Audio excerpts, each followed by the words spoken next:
6 குணங்கள் என்றாலே அவ்வளவும் நற்குணங்கள் என்றதில்ல. இந்த வரிசையில சொல்ற போது தீமை பயக்கக்கூடிய உணர்ச்சி வயப்பட்ட குணங்களைத்தான் அருகுணம்னு சொல்றோம். அந்த 6 குணங்களும் பேராசை, சினம், கடும்பற்று, முறையற்ற பால் கவர்ச்சி, உயர்வுதாழ் மனப்பான்மை, வஞ்சம் என்று சொல்லக்கூடியதான் அந்த 6 குணங்கள். இந்த குணங்களோடு எந்த செயல் செய்தாலும் அந்த செயல் யாருக்கு நன்மை தராது. அதனால அது தீய குணங்களை, விளைவுகளை தரத்தக்க குணங்கள் தான் இந்த 6 குணங்கள். இந்த 6 குணங்களும் நம்முடைய ஜீவகாந்த சக்தியை கெடுத்து விடுவதோடு நம்ம கருமையத்தையும் களங்கப்படுத்திவிடும். அதனால இந்த 6 குணங்களை சீரமைக்க கற்றுக்கொள்ள வேண்டியது பயிற்சியின் மூலமாக அருள்நாட்டம் உடையவர்கள் அத்தனை பேருடைய கடமையாகும். இந்த 6 குணங்களை பற்றி சொல்ற போது 6 குணங்கள் எப்படி வருது மனிதனுக்கு என்று சொன்னா, இறைநிலையேதான் மனிதனாக வந்திருக்கான். அத ஒரு கவியின் மூலமா கொடுத்திருக்க. இறைநிலையே தன்னிருக்க சுதந்திரத்தும் பேராற்றல் என்ற கவியில அது கடைசியில மனம் என்ற வரையில அதுவே பரிணாமத்துல வந்து முடியுது. அதனால இறைநிலை ஆரம்பமாக பெற்று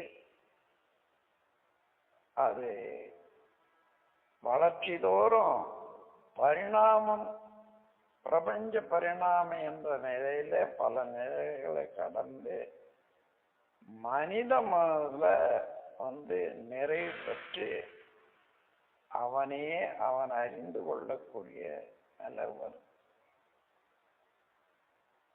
இந்த நிலைக்கு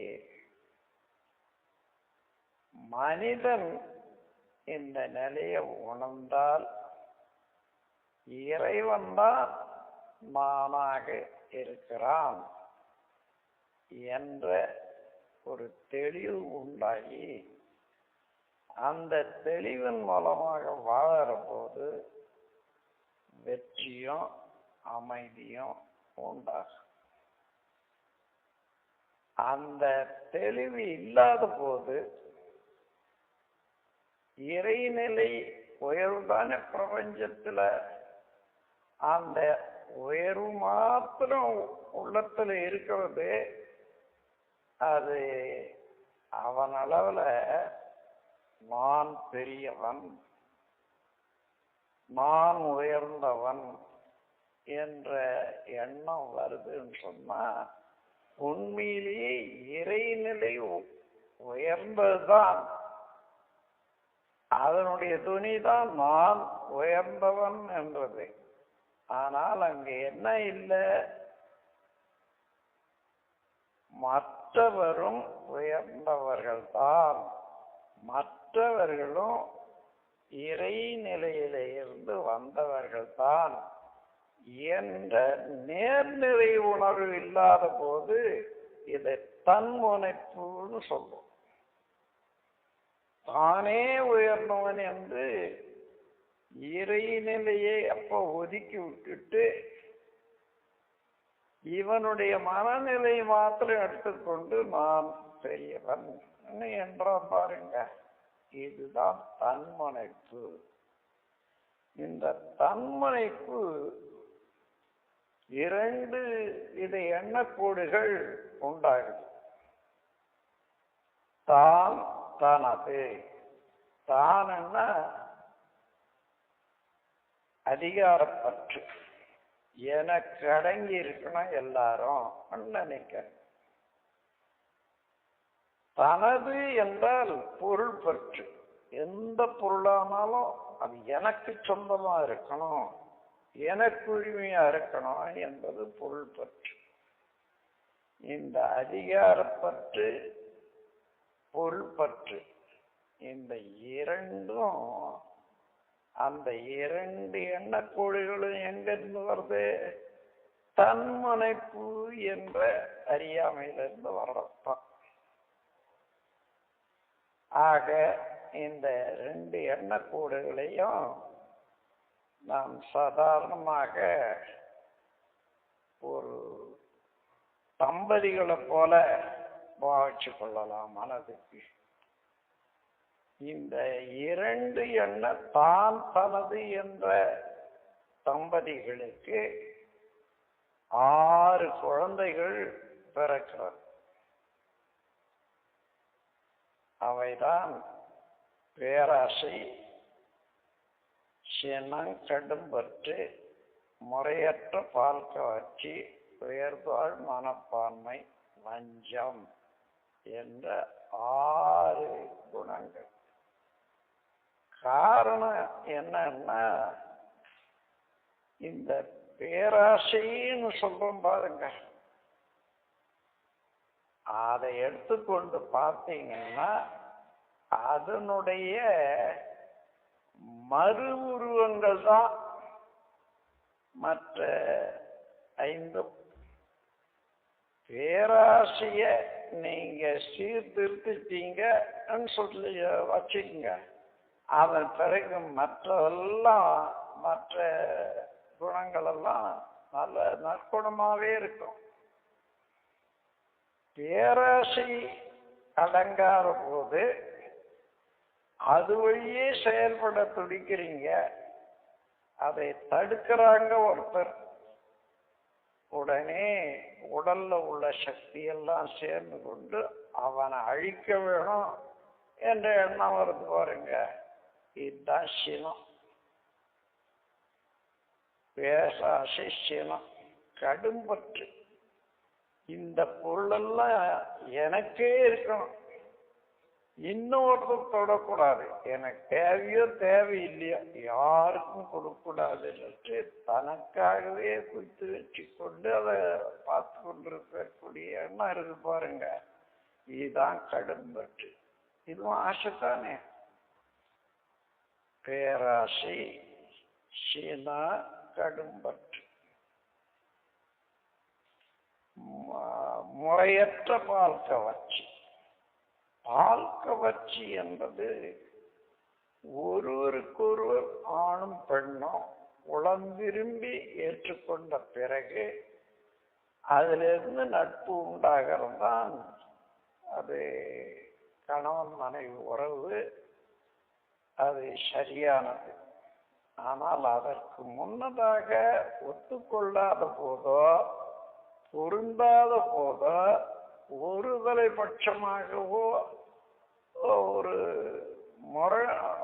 முரட்டுத்தன்மையினாலேயோ ஒருவர் பேர்ல ஆசை வைக்கிறதும் அதை தீர்த்து கொள்ள முயற்சிக்கிறதும் அதுதான் முறையற்ற பால் கவர்ச்சி. ஏனென்றால் கற்பவனை காப்பாற்ற இருபாலருக்கும் கடமை பொதுவே. எனினும் தவறிவிட்டால் அற்புதமாம் இயற்கையதன் ஆட்சி வேகம் ஆணை விட்டு பெண்ணுக்கே சின்னம் வைக்கும். சற்புத்திரன் போல அவன் புலாத சமூகத்தால் அவள் தூற்றப்படுவாள். அதனால் நற்பண்பான் கற்பொழுங்கை உயிரின் மேலாய் நாடுகின்றார் அறிவுடைய பெண்கள் எல்லாம். ஆகவே அந்த பெண்ணினத்துக்கு ஒரு பெரிய மதிப்பு கொடுத்து சமுதாயத்துக்குரிய பொக்கிஷம், மனித குலத்துக்கு உரிய உயர்ந்த நீதி. அங்க ஒத்துக்கொள்ளாத முறையற்ற பால் கவர்ச்சி அவசியம் இல்லை, அது கேடு விளைவிக்கும். ஏனென்றால் ஒரு குழந்தை உண்டானால் அதை யார் பராமரிக்கிறது? அந்த ஒப்புதலோடு அதை நாங்கள் 2 பேருமே சேர்த்து அந்த குழந்தையை நான் பராமரிக்கிறோம் என்ற ஒரு ஒப்புதல், ஒரு அக்ரிமெண்ட், அது ஏற்பட்ட பிறகுதான் பால் கவர்ச்சியை சரிப்படுத்தி கொள்ளணும். அது இல்லாத ஒரு உணர்ச்சி வயப்பட்ட நிலையில அதை சரிப்படுத்தி கொள்ளணும் என்ற ஒரு முயற்சி வறுமையானால் அதான் முறையற்ற பால் கவர்ச்சி என்று சொல்றோம். முறையற்ற பால் கவர்ச்சி. அதுக்கப்புறம் உயர்தாழ் மனப்பான்மை. நான் எவ்வளவுதான் சிறந்தவனாக இருந்தாலும் மற்றவர்கள் சிறப்பாக இருக்கிறத பார்த்து எனக்கு பொறுமை கொள்ள முடியவில்லை சில சமயம். இது மனிதனுடைய இயல்பு. இவன் ஒரு உயர்ந்த செல்வந்தனா இருப்பான், இன்னொரு செல்வந்தனை பார்த்தா என்ன போலயே அவன் இருக்கானே, அவன் கொஞ்சம் அடக்கணும் அவன் நினைப்பான். அவ்வளவு, அதாவது பொறாமைன்னு சொல்றோம் பாருங்க. பொறாமை என்னன்னா அதுக்கு அர்த்தம் அந்த வார்த்தையிலே இருக்கு, பொறுக்க முடியாமை. பொறுக்க முடியாமைதான் பொறாமை எனப்படுகிறது. பிறர் நலமாக இருந்தாங்கன்னா அதை பார்த்து கொண்டு இவனுக்கு பொறுக்க முடியறதில்லை. அதனால பொறாமை. இந்த பொறாமை ஏற்பட்டால் இந்த உள்ளத்துல எந்த நன்மையும் நினைக்க முடியாது, நன்மையும் தங்காது. ஏதாயிலும் கேளான எண்ணங்கள், பிறருக்கு தீங்கிழைக்க வேண்டிய எண்ணங்கள் தான் வரும். அதே போல உயர்வையும் தாங்கிக் கொள்ள முடியாது. தாழ்வாக இருந்தாங்கன்னா எவ்வளவுக்கு எவ்வளவு தாழ இருக்கிறான்னா அதை பயன்படுத்தி கொண்டு அடிமை கொள்ளுதல், அவரை இழிவுபடுத்துதல் என்றது செய்யறாங்கள, அதுவும் கூடாது.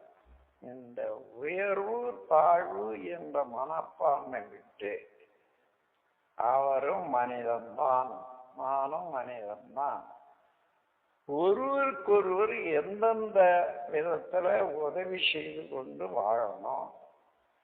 அவர் எந்த அளவுல உயர்ந்திருக்கிறாரு, செயல்ல, திறமையில, படிப்புல, நான் எந்த அளவுல உயர்ந்திருக்கிறோம், இதை கொண்டு ஒருவருக்கொருவர் அதை பரிமாறிக்கொண்டு வாழ்வது எப்படி? இதுக்கு பதிலாக அந்த உயர்வையோ தாழ்வையோ கண்டு அதனால அவர்களை இழித்து கூறுவதோ அல்லது பொறாமைப்படுவதோ உயர்தாழ் மனப்பான்மை. இந்த உயர்தாழ் மனப்பான்மை வந்தா நட்பு நிலைக்குமா? நல்லதே செய்யணும்ன்ற எண்ணம் வருமா? அதுவும் மனதை பாதிக்கும். வஞ்சம். வஞ்சம்னா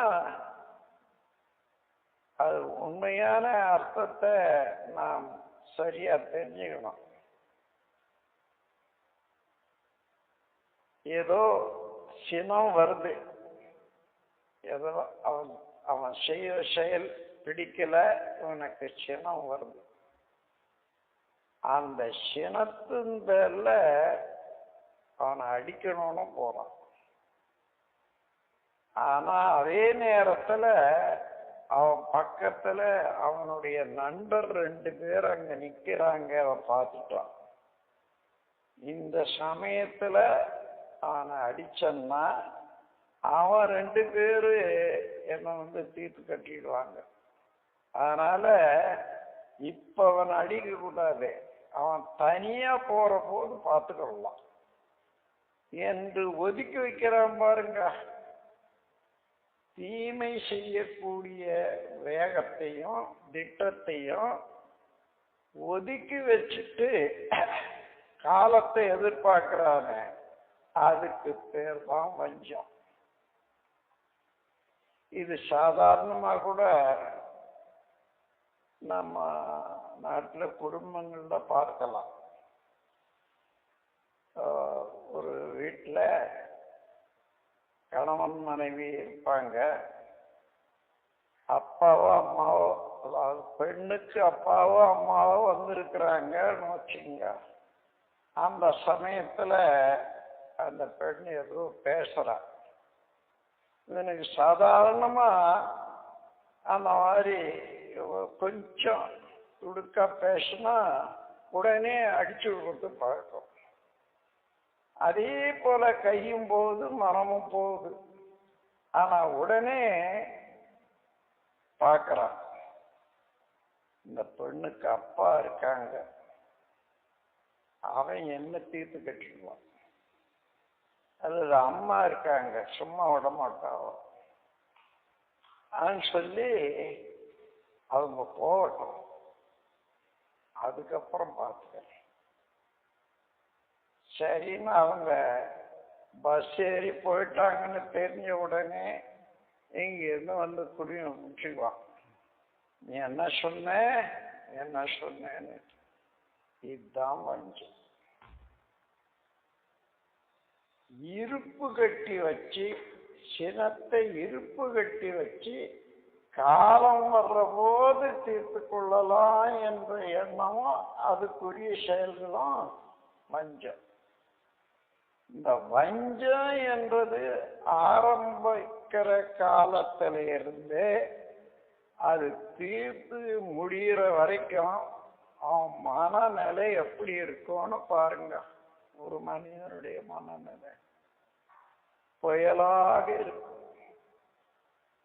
அந்த மனநிலையில ஏதாவது நல்ல காரியம் செய்ய முடியுமா?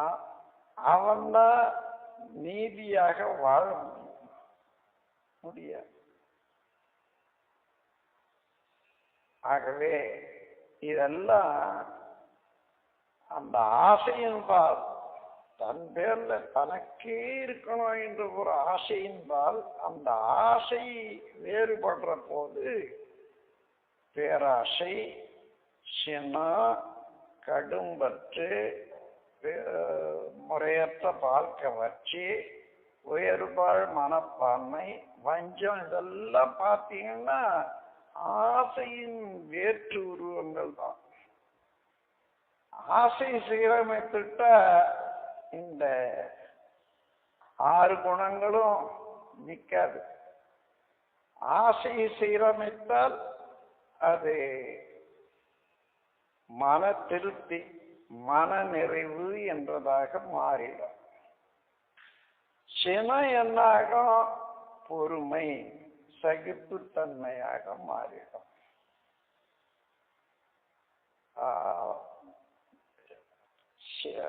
பேராசை, சினம், கடும்பற்று.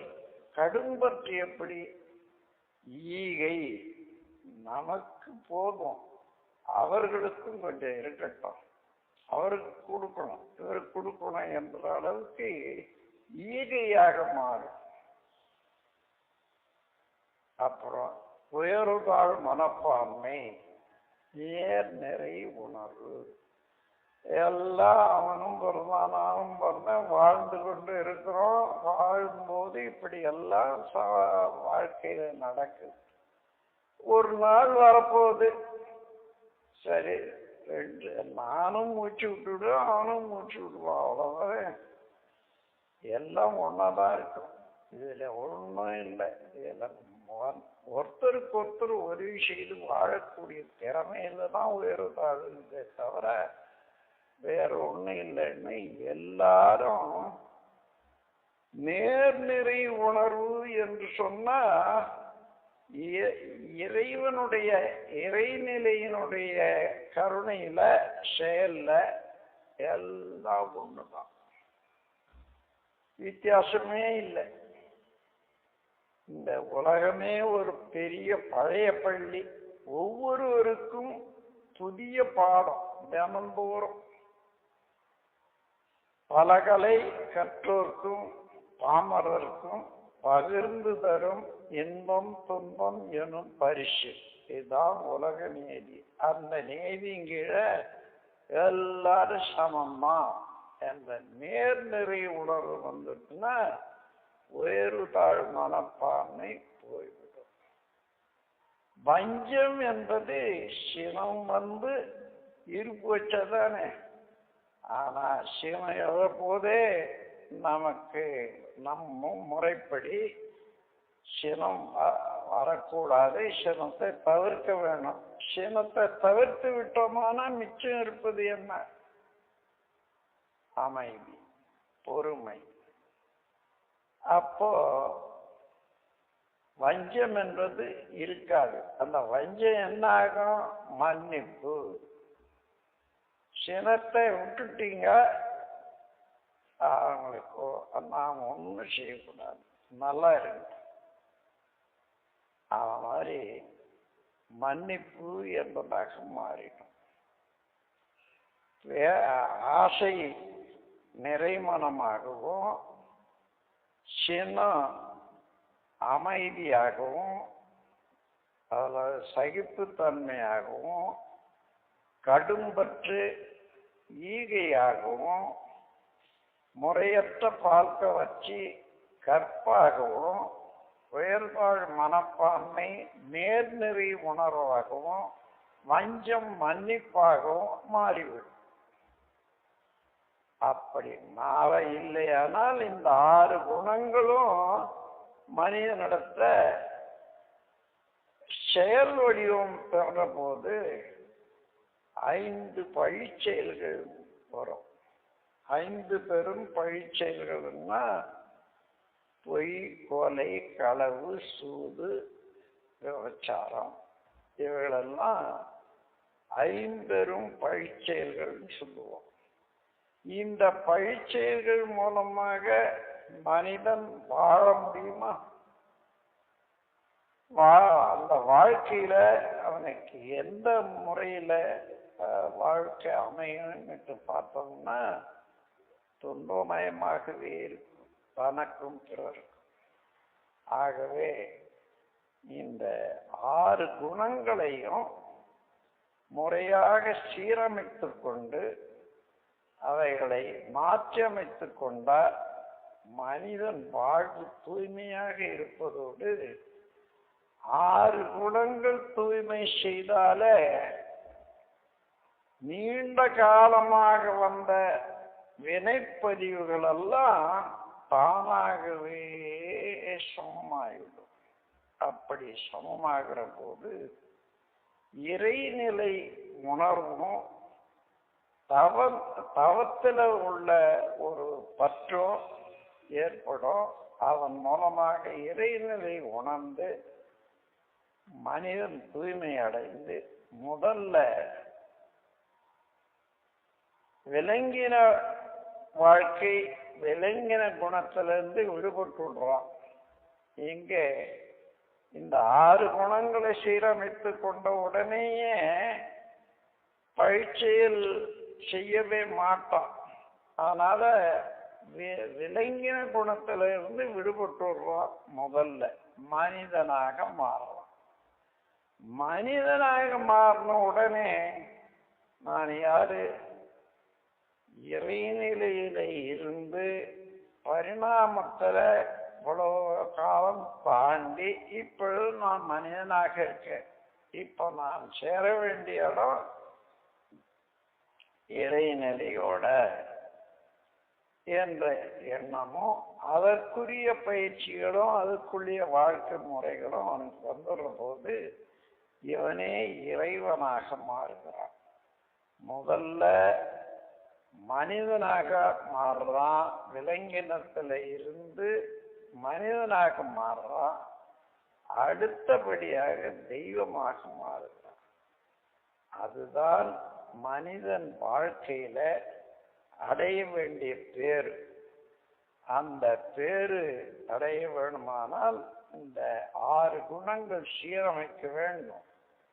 6 குணம் சீரமைக்கலன்னு சொன்னா அவ்வப்போது எழக்கூடிய துன்பங்கள் ஒண்ணு.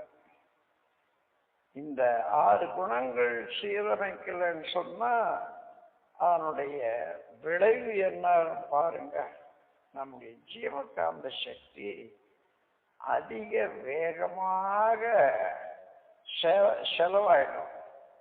அப்படி செலவாயிட்ட போது ஜீவகாந்த சக்தி குறைய குறைய உடல்ல பல வியாதிகள் எல்லாம் துளிர்க்கும். இதோட நீண்ட காலமாக வரக்கூடிய கருவமைப்பு பதிவு இருக்குது பாருங்க. அந்த பதிவுல உள்ள துன்பங்கள் எல்லாம் நோய்களாகவும் மனக்கலங்கங்களாகவும் மனிதர் துன்புறுத்தி கொண்டே இருக்கும். ஆகையினால இந்த 6 குணங்கள்ல ஒன்று கூட நாம் வளர்க்க கூடாது. அப்படி இருக்குமே ஆனால் உட்கார்ந்து ஆராய்ச்சி செய்து இதனால எனக்கு என்ன லாபம்? ஒன்றும் தேவையில்லை. பேராசையா தேவையில்லை. ஆசையை சீரமைக்கணும். அதற்கு முறையாக நாம் பயிற்சி முறை ஏற்படுத்தியிருக்கோம். சினம் தவிர்ப்பது எப்படி என்ற பயிற்சி முறையை கொடுத்திருக்கிறோம். அதையும் சரிப்படுத்தி கொள்ளலாம்.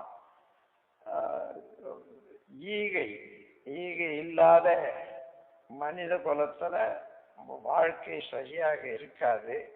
ஆகவே என்னால் இயன்றதை எனக்கு மிச்சம் உள்ளதை பிறருக்கு உதவி கொண்டே இருப்பேன் என்று முடிவெடுத்து கொண்டு எந்தெந்த செயலை எப்படி எப்படி செய்யணும் என்று தீர்மானிக்க வேண்டியது. அதன் பிறகு கற்பு,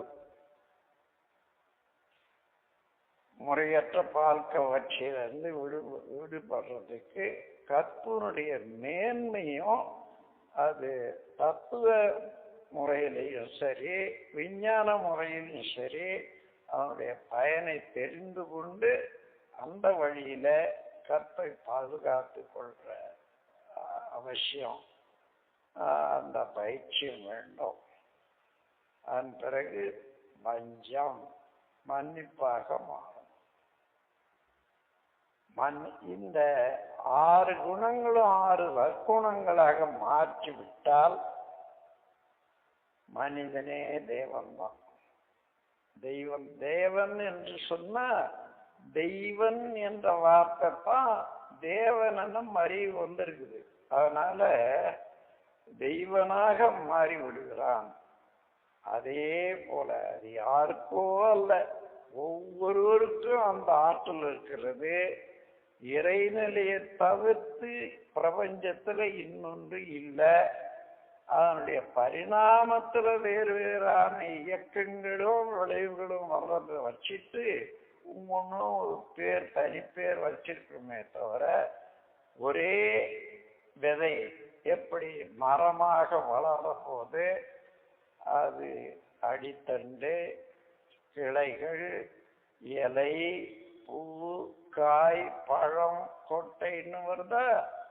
அதே போல பிரபஞ்சத்துல என்னை இறைநிலையில இருந்து எல்லாமே பரிணாமம் அடைந்த போது ஒவ்வொன்றும் ஒவ்வொரு வகையில இயங்கிக் கொண்டிருக்கிறது என்பதை தெரிந்து கொண்டு நாம் அந்த நிலையோடு ஒன்றி எப்பொழுதும் அதே விரிந்த மனப்பான்மையில ஒருவருக்கு ஒருவர் உதவியும் துன்பம் செய்யாதைய நான் இருப்பேன் என்ற தீர்வு செய்து கொண்டால் 6 குணங்கள் எழவே எழாது என்று கூறி இந்த உரையை நிறைவு செய்கிறேன்.